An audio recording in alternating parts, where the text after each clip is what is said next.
Құрметті оқушылар, отырамыз. Ал балалар, бүгінгі сабағымызды бастамай тұрып, сыныпты түгендей алайық, иә? Сыныпта кім жоқ болса? Жақсы, отырамыз. Ал балалар, ондай болса, қазір психологиялық ақыл тудырып алайық, иә? Мына жерде бізде әуе шаралар белгіленген, иә? Бүгінгі сабағымыздың жақсы өтуіне, жақсы көңіл күй өтуіне бұл жерде жақсы мотивациялық сөздер шығады, иә? Бір-бірден шығып, бір-бір әуе шардан таңдап ашсаңдар болады.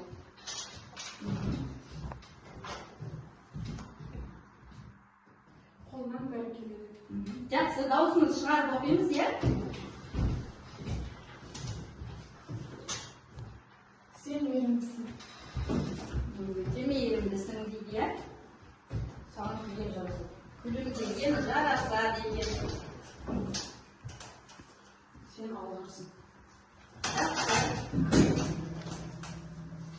Сен ақылдысың.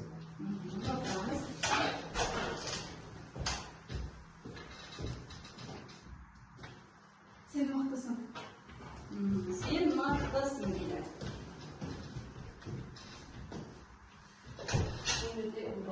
Өте ынталысың, әрине сен өте ынталысың, иә? Жақсы, ендеше үй жұмысына кезек берейік. Үй жұмысын бастамай тұрып топқа бөлініп алайық, кішкенекей балалар. Мына жерде бізде чемодандар әдісі тұр, иә? Осы чемодандар арқылы бұның артында иммигранттар және де эмигранттар деген екі топтың атауы жазулы. Осыған қарап топқа бөлініп алайық.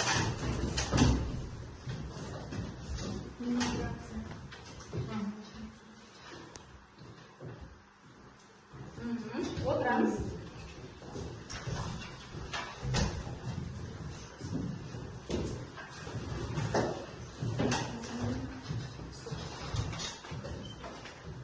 Өткен тапсырманы үй жұмысын қайталап алу үшін бізге карта берілген. Осы картада қай ұлт, қай мемлекетте орналасқандығы туралы үй тапсырмасын білетін боламыз. Иә, қанекей кім шығады екен?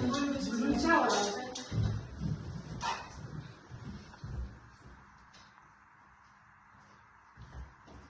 Орыстар, даусыңызды шығарыңыз. Шығыс Қазақстанда орыс ұлты көп мекендейді. Жақсы, келесі шыға қойыңыз. Петропавлда Аяқтар мекендейді. Жақсы, тағы. Ақмолада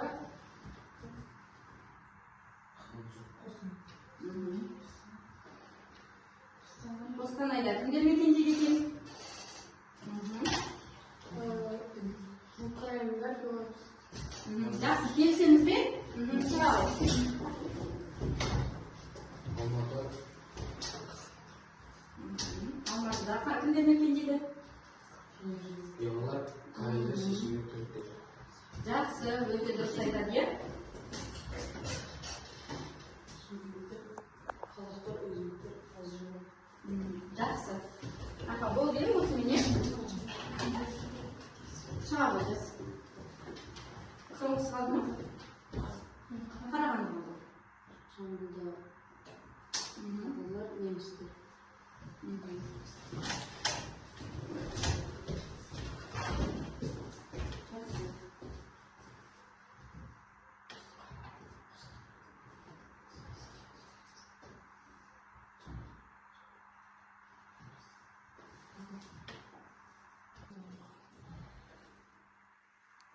Жақсы, Қарағандыда кімдер мекендейді? Аха, жақсы. Күнгендер мен күрттер мекендейді. Жақсы балалар, олай болса, біз өз-өзімізді от шашу арқылы бағалап алайық, иә? Жақсы. Ендеше біз жаңа сабағымызды бастамас бұрын біз миға шабуыл жасап алайық, иә? Мына суретте бізде көшпенділер бейнеленген екен, иә? Соған байланысты өлең оқып кетейін. Қаратаудың басынан көш келеді, көшкен сайын бір тайлақ бос келеді. Ел жұртынан айырылған жаман екен, екі көзден мөлтілдеп жаз келеді дейді. Мынау заман қай заман, қысқан заман, басымыздан бақ құсы ұшқан заман. Шұбырғанда ізіңнен қар бұрайды, қаңтардағы қар жауған қысқан жаман дейді. Суретте не байқап тұрсыңдар? Көшіп жатқан халықтарды көріп тұрған екенбіз, иә? Яғни бүгінгі біздің сабағымыздың тақырыбы дүниежүзі халқының миграциясы, Қазақстан халқының миграциясы және де миграциялық саясат жайында өтеді екенбіз, иә? дүниежүзі халқының сабағымыздың мақсаты дүниежүзі халқы көші-қонның басты бағыттарын, себеп салдарын түсіндіру екен, иә? Жақсы балалар. Ендеше бейнебаянға назар аударып отырайық, иә?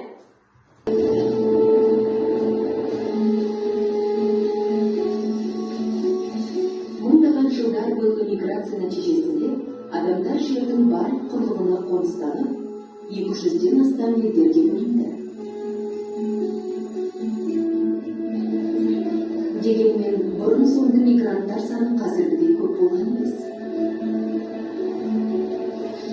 Эмиграция дегеніміз бір елден басқа бір елге қоныс аудару әрекеті. Адамдардың қоныс аударуының көптеген себептері бар. Кейде мұндай таңдау құрғақшылық немесе аштық сияқты қоршаған орта факторларының әсерінен болуы мүмкін. Бірақ көбінесе мигранттар саяси себептермен қоныс аударады. Күштеп қоныс аудару соғыс кесірінен жүргізіледі. Бірінші және екінші дүниежүзілік соғыс кезінде миллиондаған адамдар өз отандарын тастап кетуге мәжбүр болды.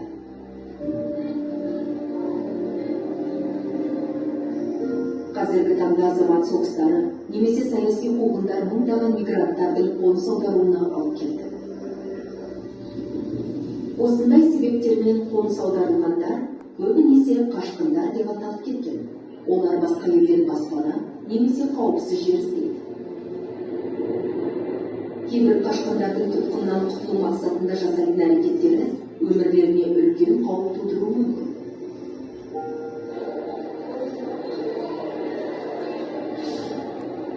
Бірақ қазіргі кезде көп адам экономикалық мақсатта, яғни бірдей жұмысқа әр елге әртүрлі жалақы төленетініне байланысты қоныс аударады. Жалақысы төмен елдердің халқы ақш немесе Ұлыбритания сияқты табыс мөлшері жоғары елдерге қоныс аударады. Әлем халқының саны күн сайын шамамен 200 мың адамға өсуде. Сол себепті жайлы өмір даму мақсатында жер жүзін шарлау адамзаттың маңдайына жазылған тағдыр секілді.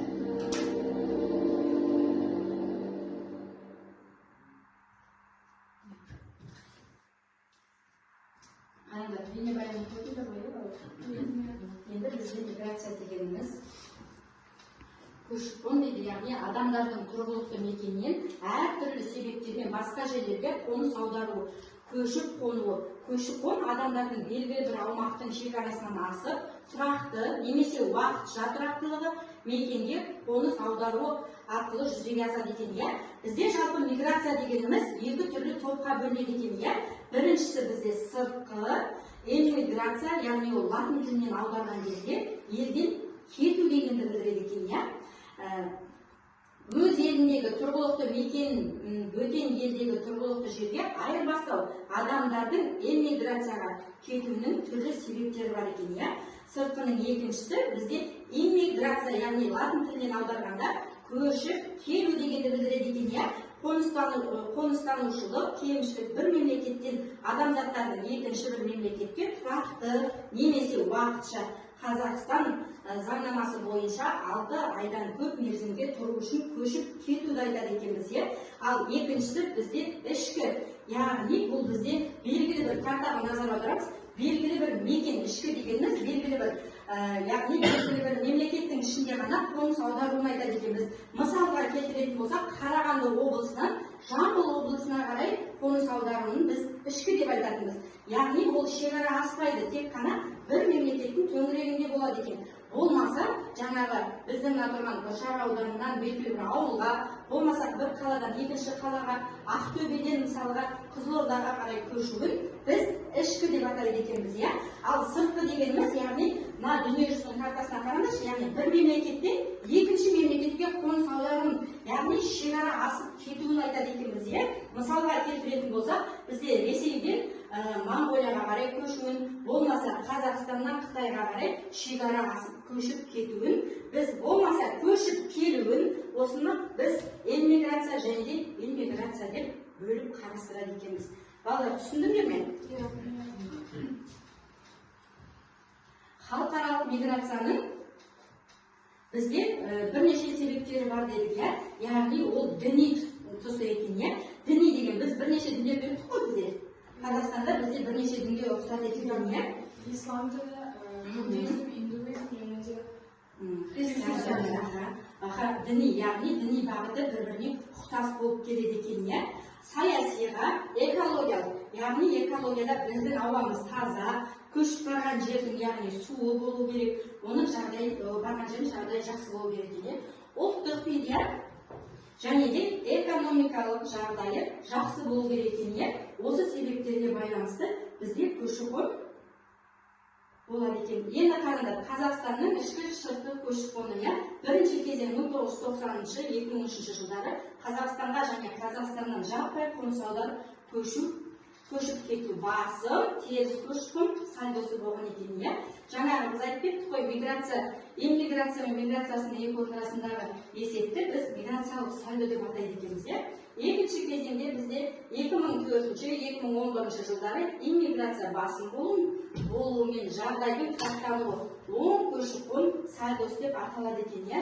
Үшінші кезең бізде 2012-2023 жылдардағы эмиграцияның басым болуымен жағдайдың тұрақтануы аздаған теріс көші-қон сальдосы деп аталған екен, иә. Осы қазір дәптерімізді ашамыз, бүгінгі күнді жазамыз.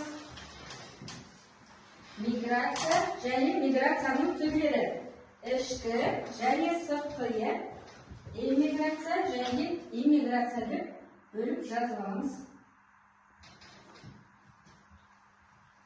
Эмиграция тұрғылықты мекеннен басқа бір мемлекетке тұрақты өмір сүруге көшіп кетуі. Эмиграция елге басқа бір мемлекет азаматтарының көшіп келуі деп жазып аламыз.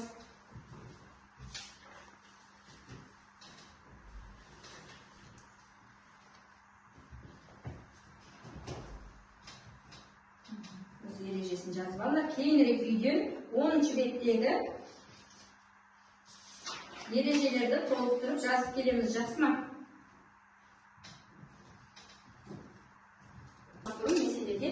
Өздеріңді бағалауға қандай облыс тәсілін ойластырып келдім. Маған өздеріңді тапсырма орындаған сайын өздеріне бал қойып отырасыңдар, иә, баға қойып отырасыңдар. Бұл алынып жақсырылады. Астына өздеріңнің есімдерін жазып қоясыңдар.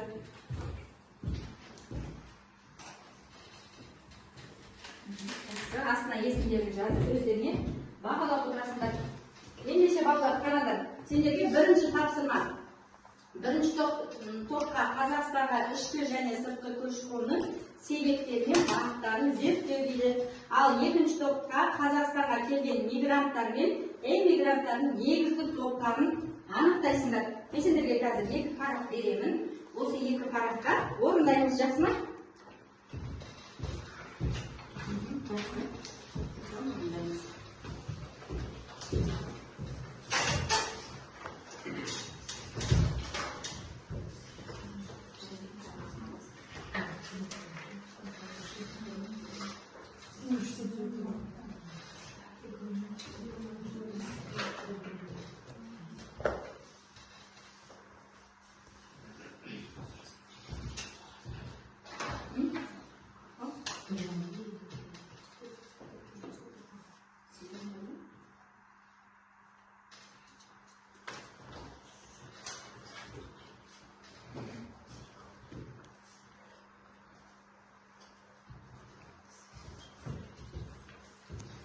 Былтырғы жылы біз осы тақырыпқа ұқсас тақырып өткен болатынбыз, иә балалар?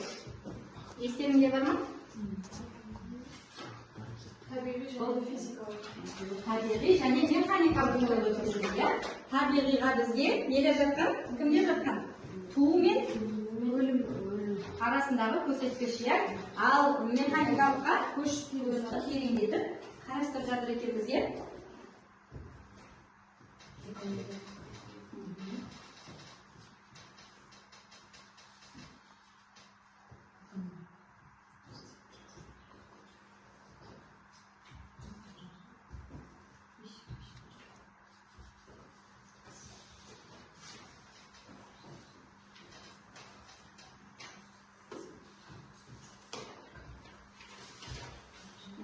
udasamız, udasın ötesiniz.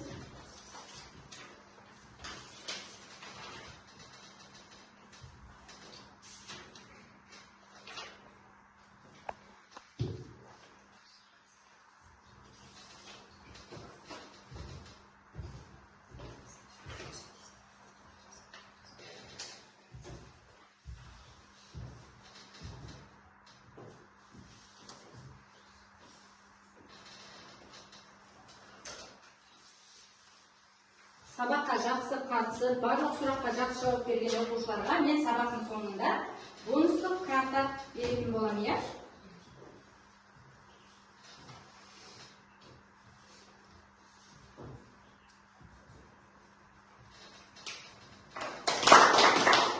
Жақсы, сізде қызықты болды, иә?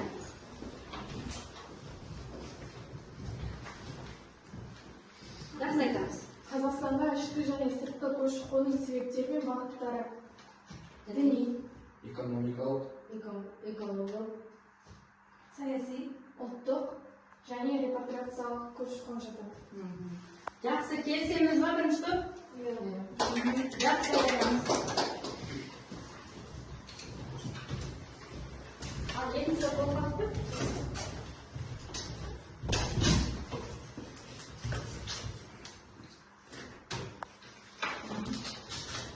Жақсы, шамыз етті. Қазақстанға келген мигранттар мен иммигранттардың өзге топтары. Ол бізде әлемдік, сапалық, халықаралық және қандай репатриациялық бөлінеді. Жақсы, келісеміз бе? Жақсы. Ал олай болса, екінші тапсырма. Бізде сәйкестендіреді екенбіз, иә? Бұл жерде миграция дегеніміз қайсы көші-қон, қайсы соны сәйкестендіріп келтіреді екенбізде, иммиграция дегеніміз не екенін сәйкестендіреміз. Қайке кім шығарды тапсырманы? Шауыр. Қайсы деп ойлаймын? Дауыстап оқимыз, иә? Ішкі көші-қон ел ішіндегі қоныс аударуына байланысты көші-қонның түрі. Жақсы, қанекей сәйкестендіріп көрейік.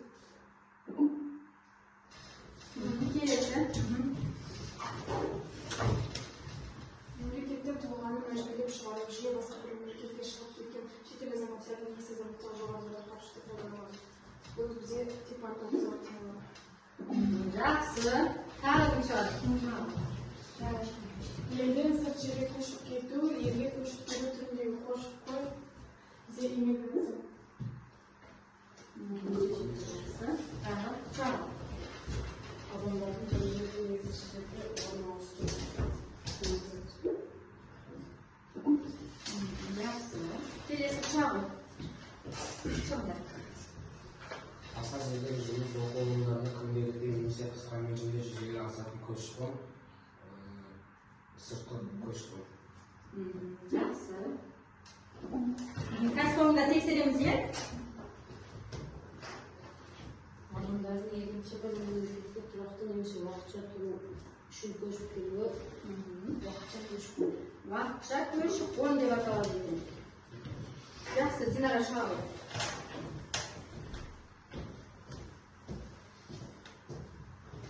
Жылдың белгілі бір кезеңінде орын ауыстыру байланысты көші-қон ол маусымдық көші-қон.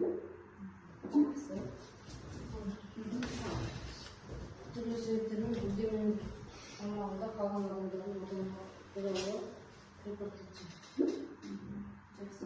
Қалғанын бәрі белгілесін. Тағы кім шығады? Шығады балдар.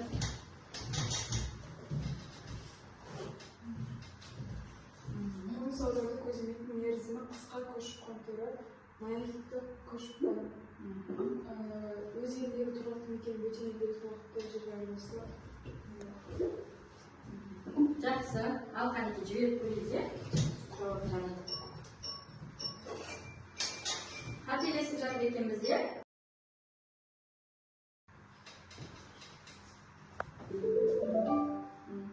Жақсы. Қателесіп кеттік, иә? Көп тапсырмадан қателесіп кеттік.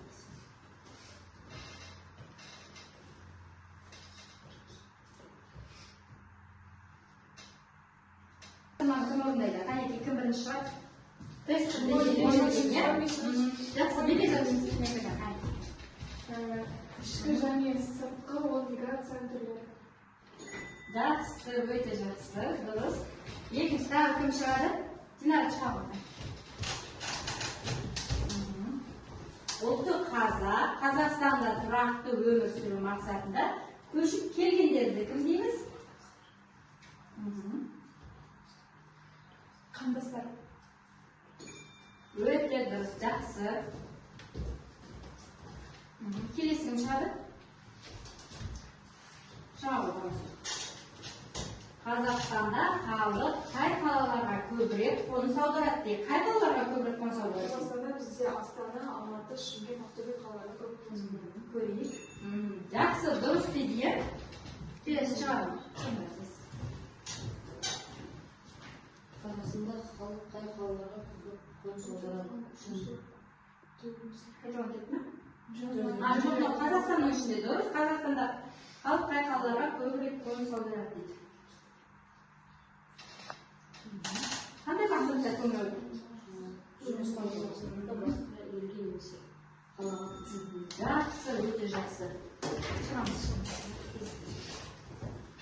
Көшіп қонып жүрген адамдар Көшіп қонып жүрген адамдар олар кімдер екен? мигрант. Дұрыс, мигранттар жаңағы бейнебаяннан көріп өттік. Келесі. Тұрғылықты мекеннен басқа бір мемлекетке тұрақты өмір сүруге көшіп кету. Қалай аталады екен? Миграция. Эмиграция дейді. Жақсы, өте дұрыс.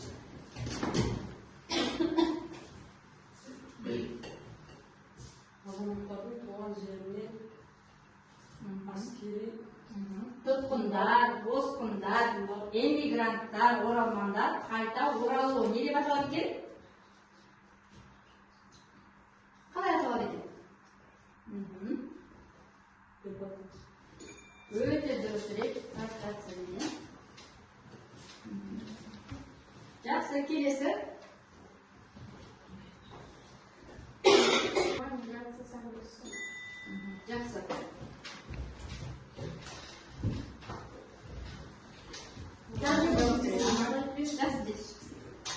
ақш мексика әлемдегі ең үлкен миграциялық қоныс.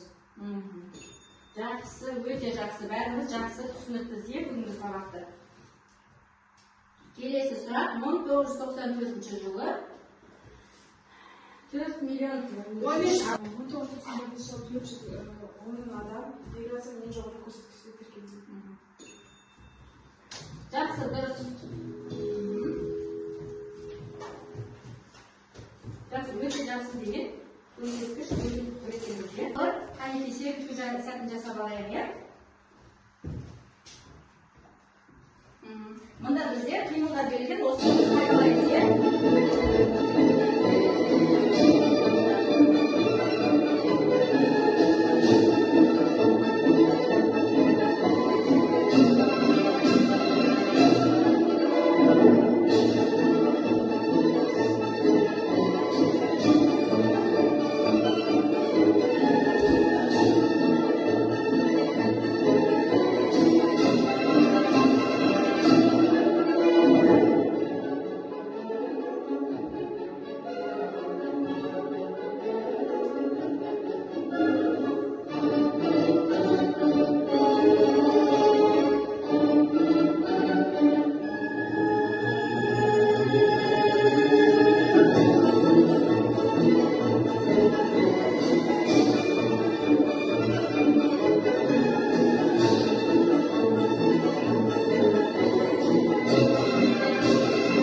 келіп қалдық, иә, өте керемет, иә.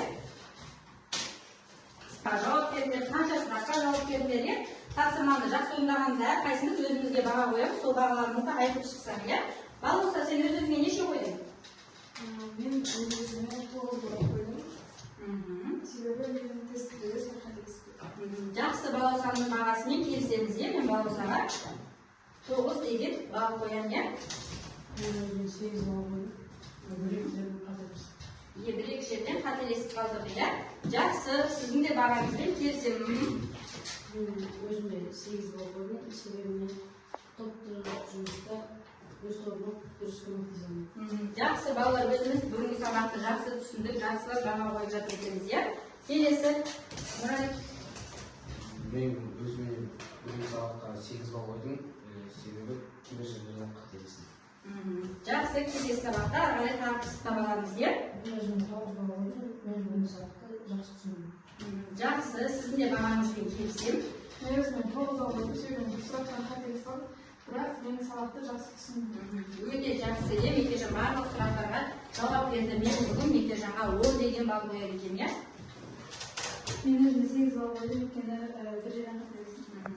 Жақсы, мен Динараның да бағасымен келісемін, иә. Ал балалар, сендерге бағана айтып кеткен, иә, сабаққа жақсы қатысып, барлық сұрақтарға жауап бергендерің үшін бүгін сендерге осындай бонустық карта сыйлаймын, иә. Бонустық картаның ішінен әртүрлі сыйлықтар болмаса түрлі тосын сыйлар күтіп тұр екен, иә. Сендерге осындай жаратам. Осыны шын қарап аласыңдар, иә. Ал балалар, олай болса, мен сендерге үйге тапсырма берейін, иә. Үйге тапсырма жазып аламыз. Мемлекеттердегі көші-қонның басым жақтарын анықтау. Сабақты қалай түсінді? Мына жерде бізде сабақты түсінді, сұрақтарым бар, және де сабақты түсінбедім деген көрсетіліп тұр, иә. Осының қайсысын басамыз, қайеке жылдан жылдап бүгінгі сабақты қалай түсінгендеріңді? Мен бүгінгі сабақты түсіндім.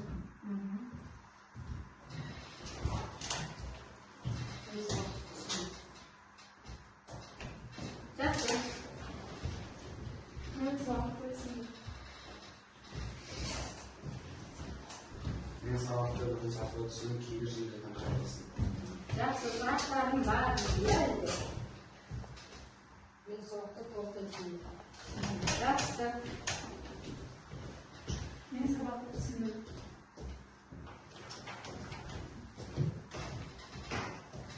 Мен сабақты жақсы түсіндім. Өте жақсы. Жақсы, осыменен бүгінгі сабағымыз аяқталды.